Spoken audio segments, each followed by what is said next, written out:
Sua história é um exemplo pra mim. O seu testemunho tem me aproximado de Deus. Se eu viver mais de 80 anos, quero ser como você, pastor. Sua casa testifica sobre quem você é. Sua obra, sua vida, seu amor, sua fé. Os meus filhos vão saber que se eu hoje adoro a Deus, é por tudo que você me ensinou. Profeta do Senhor, homem de Deus,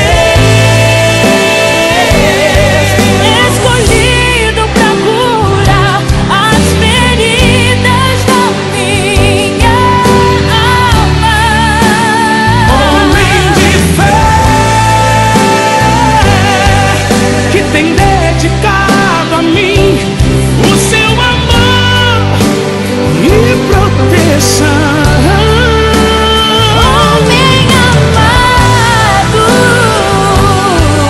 quando fala a paz arder dentro de mim, o coração. Pastor, você é o profeta da minha geração. Você é o profeta da minha geração. Você é o profeta da minha geração.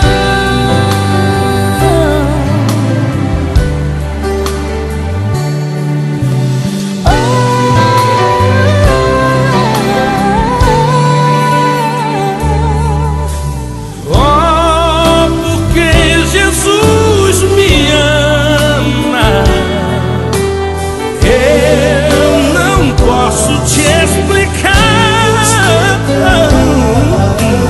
mas a ti também te chama, pois deseja te salvar.